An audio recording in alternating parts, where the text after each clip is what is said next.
Leves, refrescantes e versáteis. Esses são os termos que definem o vinho rosé.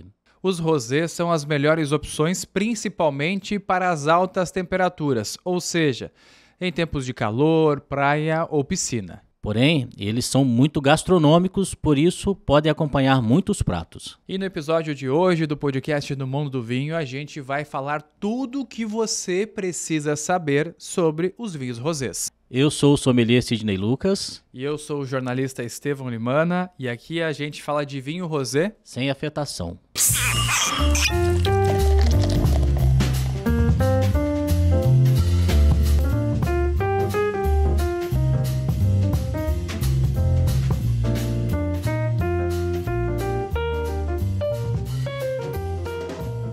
Chegamos a 2023, o nosso primeiro programa gravado deste ano. Meu caro Sidney, como é que foi de festas de Ano Novo, Natal? Bebeu muito vinho, bebeu muito espumante? Muito não, nem pouco, o suficiente. O suficiente. O que é o suficiente? Depende, né?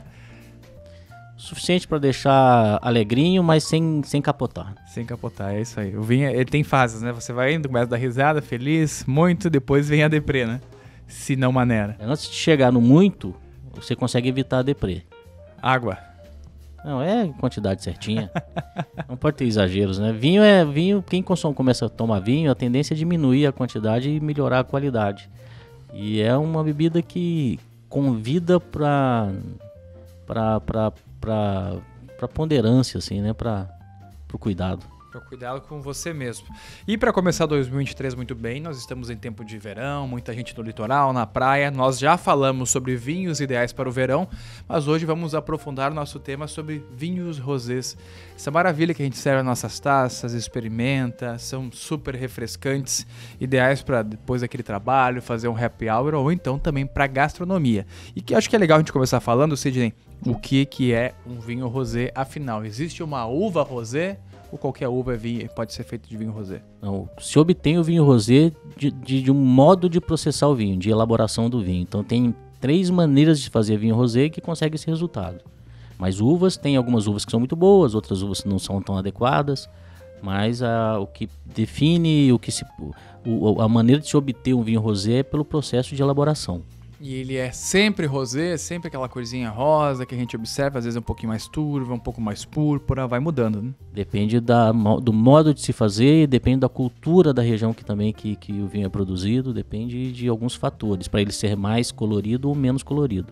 Mas o que mora no coração de quem aprecia vinho rosé são os rosés franceses da Provence, né? Que acho que é o berço, né? Não tem como não pedir um prato cheio de frutos do mar com um bom rosé de Provence harmonizando. O rosé provençal é a referência para a grande maioria das regiões, dos lugares e produtores que produzem vinho rosé.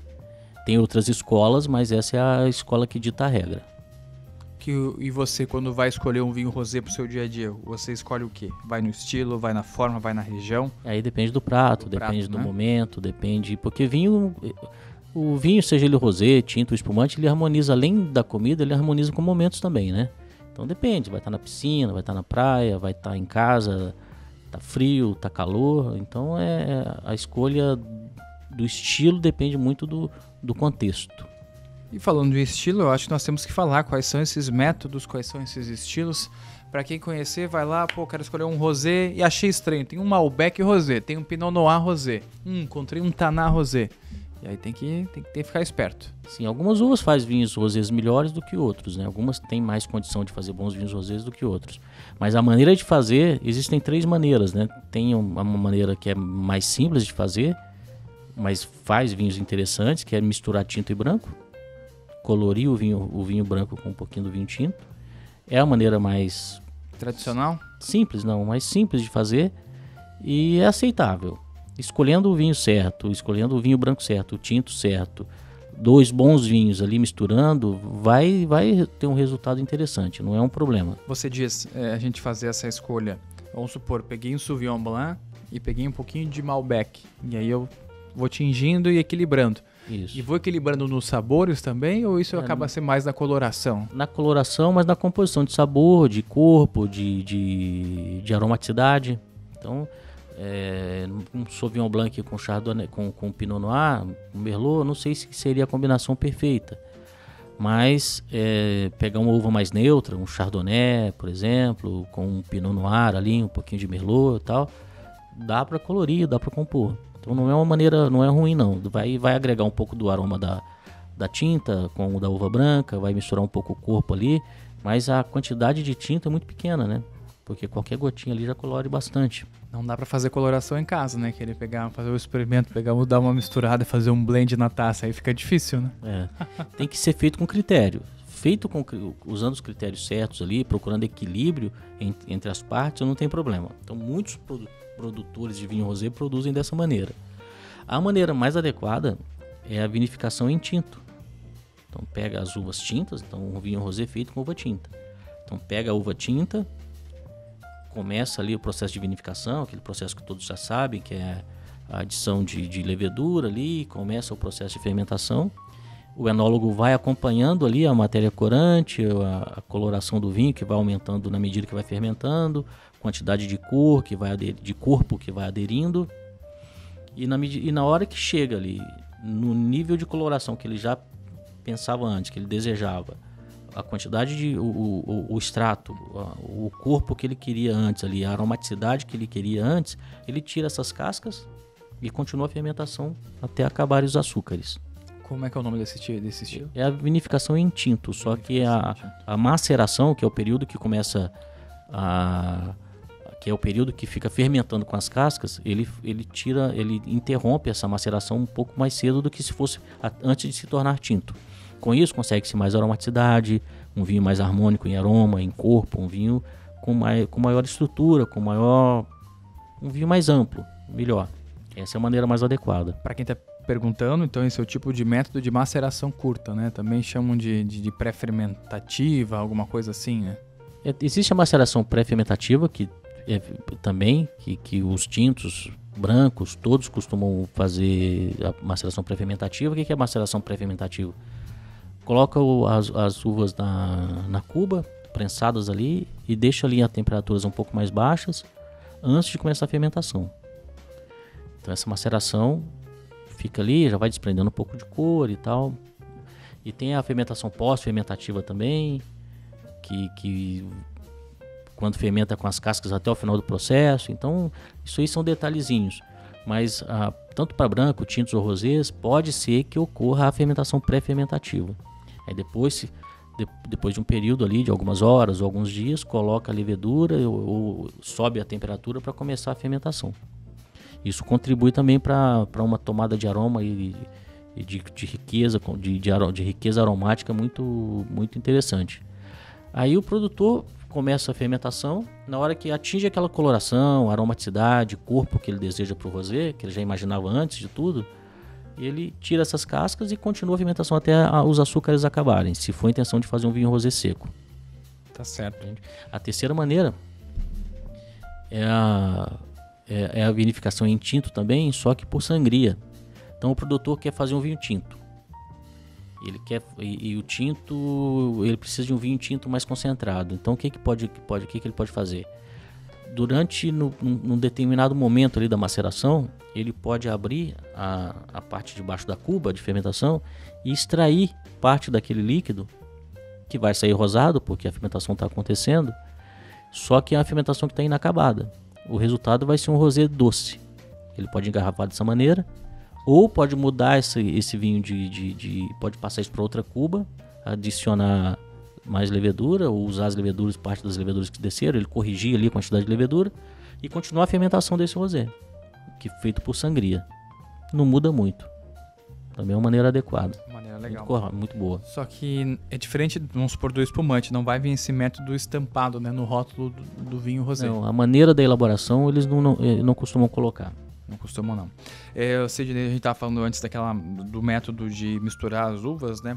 Alguns países fazem isso, África do Sul, Estados Unidos, mas de acordo com a legislação europeia, isso não é permitido. Então, todo vinho que nós formos beber, seja um rosé espanhol, italiano, principalmente os franceses e provençais, nunca vamos ter esse tipo de utilização. Os espumantes, por exemplo, rosés, eles costumam fazer por mistura, assim. Misturar as uvas prontas. Os vinhos prontos. Os vinhos prontos. Mas não é um problema também. Então, para vinho tranquilo, de fato, o europeu eles proíbem. E também tem esse método de cofermentação, né? Que você fermentaria então as duas uvas juntas. Juntas com a proporção que eles acham que é daquela coloração. Só que é mais difícil controlar, né? Mais difícil controlar a tonalidade.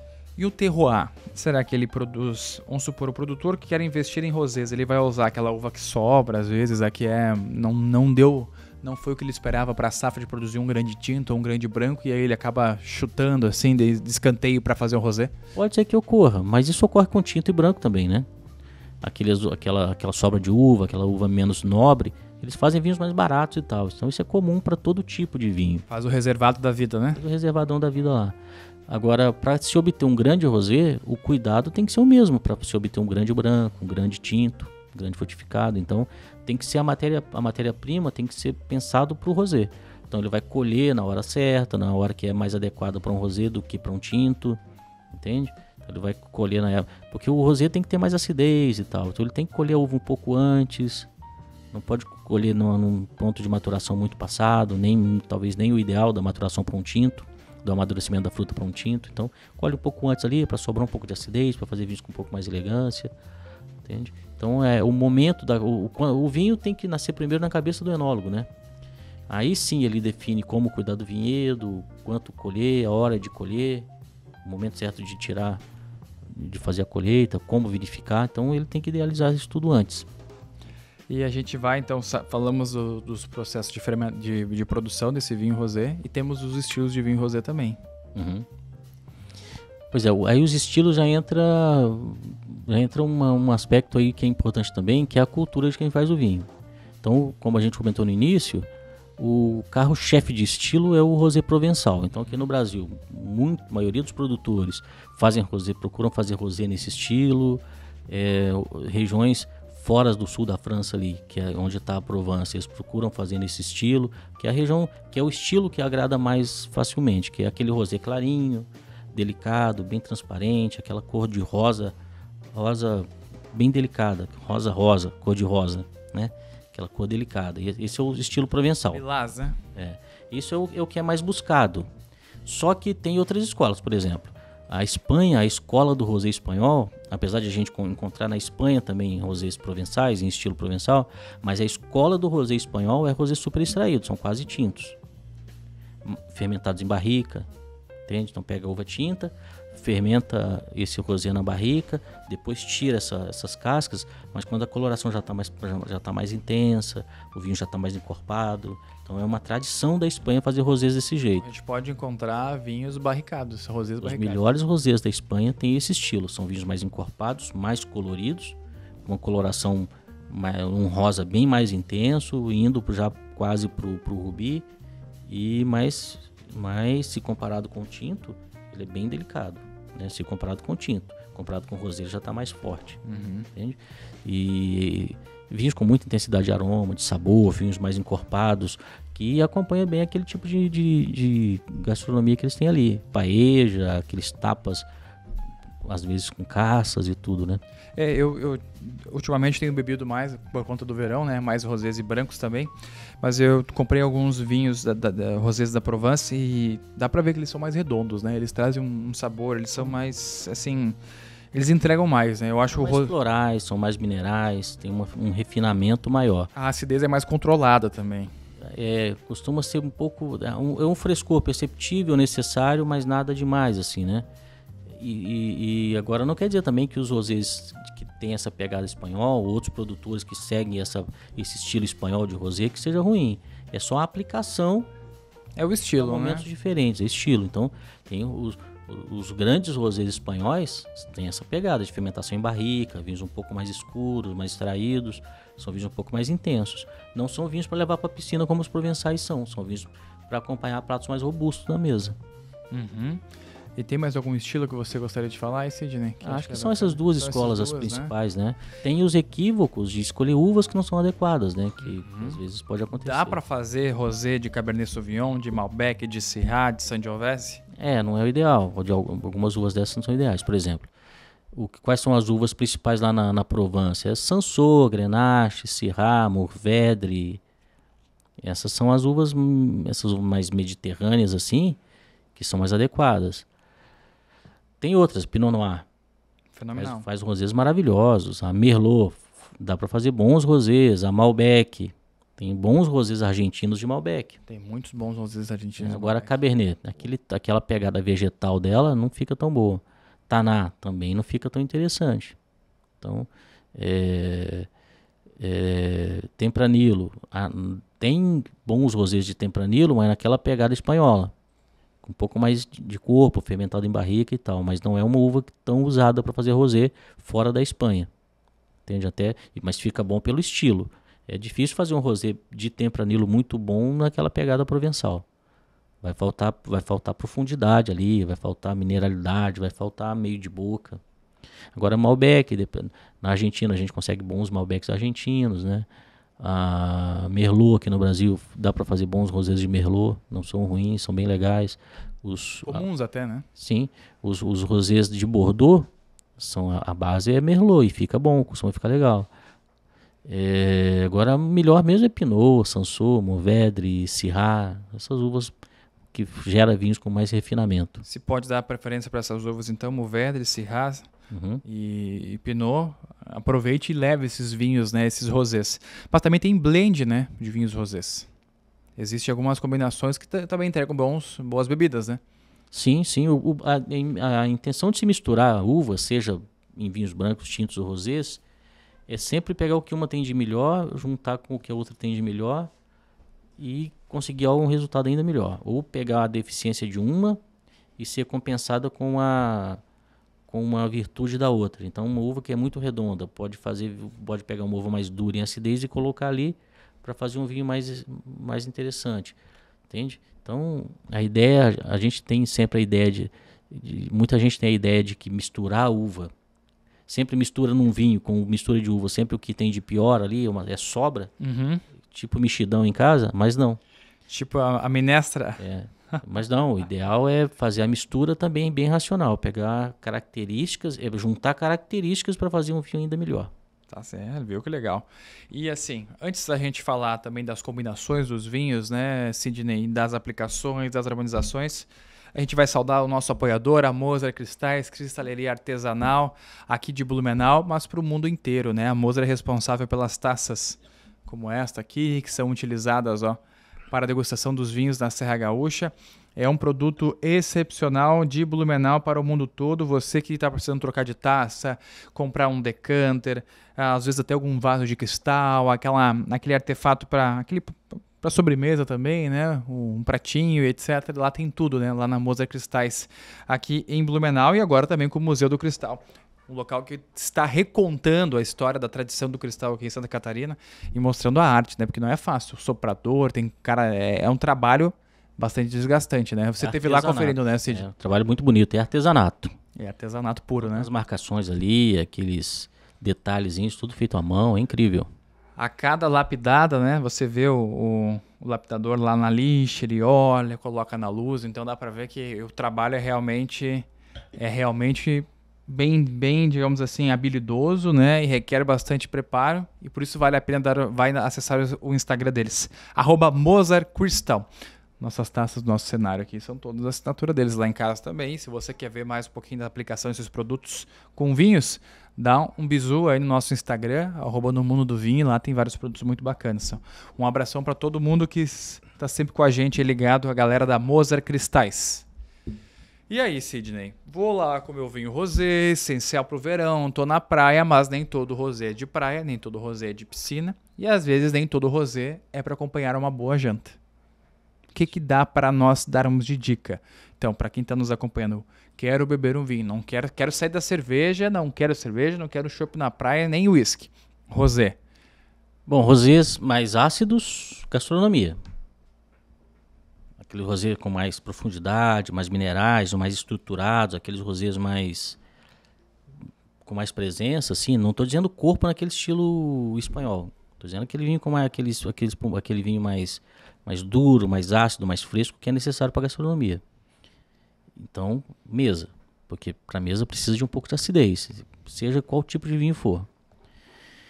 Aí a gente começa a procurar outras virtudes, mas a base para a gastronomia ali, de certa forma, é a acidez.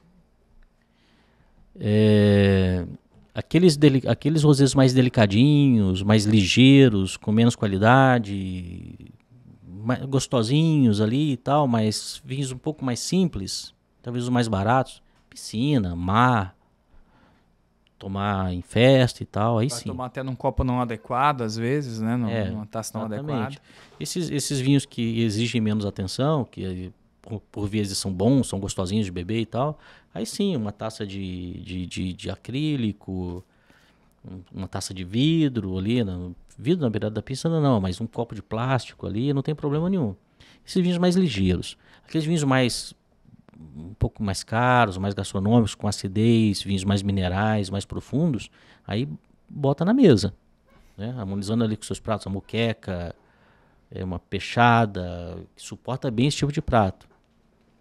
Aqueles rosés mais encorpados, naquela pegada espanhola, aqueles rosés de tempranillo, fermentado em barrica e tal, mais coloridos, é bom para acompanhar uma carne, um churrasco, na mesa também, com pratos mais condimentados, acompanhar uma caça, por exemplo, fazão, uma codorna. É muito versátil. Então, o rosé e o espumante são os dois vinhos mais versáteis que tem. Aquele aperitivo, você fazer uma janta aí, aquele aperitivo, o queijinho, com a geleia, com a torradinha, com azeitona, com tomate, não sabe, às vezes tu não sabe o que vai começar. Será que eu já começo com espumante? Eu vou abrir aqui. Não, o rosé, ele sempre é versátil para isso, né? É uma das qualidades. Para tomar a tacinha, para preparar como aperitivo. Eu gosto muito de fazer isso. Sempre ou com espumante, ou branco, ou rosé. Sempre ele tomando uma tacinha de 1 ou 2 tacinhas de vinho rosé ali. Enquanto cozinha, antes de partir para o vinho principal. Para aperitivar é muito bom. Então, o vinho do rosé é o vinho do seu aperitivo. E você que está nos acompanhando, vai fazer uma janta com os amigos, pegou o amendoim, a bolachinha, o queijo, abre um rosé aí, começa a curtir, comer, conversar, enquanto vai filetando a carne, vai preparando os processos para a janta, vai degustando ele. Ele pode substituir também o vinho branco numa festa. Então, fica meio redundante ali, vinho branco e espumante. Fica, parece que tá tomando a mesma coisa, né? A finalidade é a mesma. Então, o que dá para fazer? Dá para tirar um dos dois. Dá para tirar o vinho branco, por exemplo, manter espumante, o rosé e tinto. Ou dá para tirar os dois e manter só um rosé ali na festa. Entende? Então, ele é refrescante também, cumpre o mesmo papel. E quando o rosé é espumante? Existe vinho, espumante e rosé também. Aí o torna mais gastronômico ainda. Normalmente, os espumantes rosés costumam ser mais caros do que os brancos, porque ele entrega mais riqueza aromática, mais profundidade, um pouco mais de corpo, um pouco mais de estrutura e mais aptidão gastronômica. Mas como é que a produção dele é feita? Porque às vezes o espumante às vezes é antecipado da fermentação das uvas, mas aí você tem 2 uvas às vezes que já tem um pré-processo para tornar esse rosés. Ela é destilado no mosto só? Como é que é? Por exemplo, o Chardonnay, a mistura tradicional é Pinot Noir, tinta, Pinot Meunier, tinta e Chardonnay branca. Podem entrar essas 3 no espumante branco, mas podem entrar essas 3 no espumante rosé também. Só que aí, ou pode ser só Pinot Noir no rosé, o champanhe rosé. Ou pode ter Chardonnay também. O que eles fazem? Eles vinificam as tintas em rosé. Aí podem engarrafar só as rosés de tinto, ou pode misturar um pouquinho da Chardonnay ali também. Entende? Vai depender do estilo que cada produtor quer. Mas o espumante ele tem que ser vinificado. O ideal é ele ser vinificado para rosé. Então tem aquele vinho base ali, né? Que todo vinho espumante é fermentado 2 vezes, né? Aquela primeira fermentação que transforma o mosto em vinho, tem que ser feito aquela vinificação em tinto, mas retirando as cascas um pouco antes, para espumante rosé. Então faz um rosé, um vinho base rosé, e depois espumantiza ele. Só que esse vinho base pode ser misturado com uva branca também, se quiser pegar alguma característica do Chardonnay ali e tal. Só que aí vai fazer um rosé mais clarinho e tal, né? Existe alguma denominação de origem, assim, que seja específica dos rosés, que seja, talvez, coringa na hora de comprar? Acho que a única apelação de origem que tem essa especialização assim, de vinhos rosés é a Provence. No geral, acho que nem é uma apelação de origem controlada única de rosé, né? Tem Provence branco, algumas zonas encontra alguns vinhos de Provence tinto ali, mas o Provençal, a região da Provence, faz 80% dos seus vinhos são rosés, então pode-se dizer que é uma apelação de origem quase que exclusiva. Não chega a ser exclusiva, mas é quase. Eu fiquei agora com a curiosidade da gente às vezes vai comer um pãozinho à provençal, mas aí é com azeite. Também é um costume. Porque a base da alimentação provençal, Frutos do mar. mediterrânea, né, que está nesse contexto ali, né, a base da alimentação mediterrânea, que é onde está inserido a Provence, é isso, é azeite, pão Frutos do mar. e frutos do mar, e peixe, né, frutos do mar. Olha aí, que dietinha, né? Nada mais, nada menos. E aí depois a gente não sabe porque os franceses vivem bastante, né? É azeite, pão e poderia se dizer o azeite, pão e ervas. Porque a culinária mediterrânea tem ali carne, caça, muita coisa do mar também, mas eu acho que o que define melhor é pão, azeite e ervas ali, a culinária. Assim. Legal. Ô Sidney, a gente falou sobre as opções para fazer harmonização, só que também tem aquele cara que ele é diferentão, ele gosta de, quero harmonizar, fazer uma janta para beber esse aqui, ó, meu familiar, eu fui lá para Provence e trouxe um vinho da Provence. Que pratos dá pra gente deixar de sugestão? O que é ideal para ficar bem refrescante aí com um rosé? Mas aí que tá, o legal da harmonização é isso, a gente pode escolher o prato pro vinho ou pode escolher um vinho pro prato. Então você pode partir, a harmonização pode partir do vinho também, daquele vinho que você tem que você quer tomar ali, né? Então, dependendo do estilo, você vai preparar alguma coisa ali. Então, por exemplo, uma moqueca, uma peixada, uma moqueca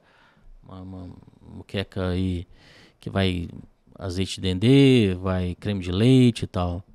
Aí cabe aquele rosé mais encorpado com aquela pegada espanhola. Agora pega aí uma bulabesse, pega uma peixada que não é moqueca, que é diferente, né? Aí não vai creme de leite, não vai mais tomate, pimentão, dá pra colocar aquele rosé provençal. Um macarrão também ali, um molho de tomate, alguma coisa, o sugo. Vai bem, aqui só que precisaria de um rosé mais encorpadinho, né? Aquela pegada mais espanhola. Quando a gente procura no tinto a harmonização, você procura quando é um prato mais gorduroso, assim, que é mais untoso na boca, a gente procura um tanino. No rosé a gente não encontra isso. Acidez. A gordura, a tendência à gordura e essa pastosidade, essa coisa de que untuosidade causada pela gordura, seja gordura líquida ou sólida, é acidez e tanino. Aí se for carne vermelha, bota o tanino junto. Se for carne branca, aí é só acidez. Né? Ou pouquinho tanino, dependendo da carne branca. Okay. Então a gente pode jogar até com espumante e com brute, né? Joga Sim. Na acidez lá em cima, a gente joga com o rosé espumante, rosé tranquilo também vai bem, desde que ele tenha essa aptidão gastronômica, mais acidez, um pouco mais de estrutura. Eu acho que uma dúvida que é muito frequente também para quem quer beber um rosé é a respeito da taça, né? Nós temos já comumente conhecida a taça de vinho tinto, a de branco você divide às vezes com a de tinto também, tinto mais leve, e a de rosé. Tem a taça específica para rosé, mas eu acho dispensável. Então uma boa taça de vinho branco, para vinho branco, como essa aqui. É perfeito, ideal, sim. Ideal, né? Eu tenho essa taça em casa, desse formato aí, eu gosto dela para espumante. Espumantes mais ricos, mais antigos e mais potentes. E até por conta desse formato de gota dela. Tá? E se eu bebesse um rosé nesse aqui? Não seria o ideal. Seria ideal, né? Por conta do fundo aqui. Para quem está nos vendo aqui, se essa aqui é uma flute, um pouquinho com o bojo mais aberto na cavidade superior dela, é uma flute. Nós temos aí uma sugestão na nossa bancada? Uma taça para vinho branco. Acho que aqui nenhuma delas atenderia. As tradicionais, uma taça para vinho branco. Talvez aquela que está do nosso... Um pouco menor. Aerador? Talvez um pouco menor ali. Taça para vinho branco atende bem o vinho rosé. Atende bem o vinho rosé. Usa taça para vinho branco que vai estar bem. Olha só, chegou uma pergunta no Instagram esses dias e é uma dúvida que eu falei que ia trazer aqui, Sidney. Quando vou trocar de vinho, estou bebendo aqui um branco, vou beber um tinto. É ideal passar uma aguinha ou não? Porque o que tem antes aqui vai combinar melhor do que o que vai vir. A água não é o ideal. Porque a água tem cloro e tal, né? Dá uma estragada química no negócio ali. Você pode escorrer bem a taça. Ou você pode... Um paninho? Não, pinga um pouquinho do vinho novo. Faz um blend ali. Avinha ela ali, joga fora ou bebe. E pronto, a taça está preparada. Está preparada, né? A água não é bom passar água, porque tem sempre um sódio, ou vai ter, se for da torneira, vai ter cloro, às vezes um cheiro muito ressaltado de cloro, muito intenso. Então, pode escorrer bem, se tiver em casa, né, se tiver informal ali, ou dá uma gotejadinha do vinho novo ali, dá aquela avinhada. E escorre e pronto, tá pronto o vinho, tá pronto para a próxima. Tá pronto para a próxima, né? Ou então pede pro anfitrião separar umas 2 taças diferentes aí, né? E se ele não tem, ele tem que passar lá na Moser Cristais e adquirir. Vamos para nossa parte final e eu quero deixar um abraço. Ó, quem mandou essas mensagens pra gente aqui, ó, que estava ansiosa pro nosso episódio, foi a Rosana de Oliveira, do nosso Instagram, @NoMundoVinho. Vai um abração para ela, né? O pessoal tem interagido bastante, né? Tá interagindo. Também tem a Simone Nicásio aqui. Quem mais que manda mensagem? O Valdir Bolo também manda bastante mensagem pra gente. Tá sempre nos acompanhando aqui. Um abração para todos vocês e obrigado, né, pela companhia nesses 6, 7 meses de No Mundo do Vinho, né? A gente tem feito amigos, né? Temos feito amigos. Nenhum nos convidou para beber vinho ainda, né? Mas eu acho que isso vem com a intimidade, né? Acho que eu preciso corrigir. A gente tem feito colegas.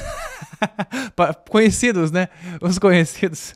Ninguém nos convidou, né? Se quiser também convidar, mandar mensagem lá, que de repente, se for aqui em Santa Catarina, a gente dá um pulinho aí, né? Vai lá e ajuda, né? Ou então manda o vinho pra cá, que a gente bebe distância, né? Faz uma live e aproveita. Sim. Sidney, acho que esgotamos o nosso tema sobre vinhos rosés. O que falta agora é você ir no supermercado, na sua enoteca de preferência, no seu lugar e comprar o vinho rosé e levar pra casa. Isso aí. Botar em prática. Faltou acho que um detalhe. Temperatura do vinho rosé. Temperatura de brancos encorpados, ali na casa dos 7, 8 graus. 7, 8 graus. Decanter ou nunca? Se for um grande rosé envelhecido, sim. Mas 99% deles, não.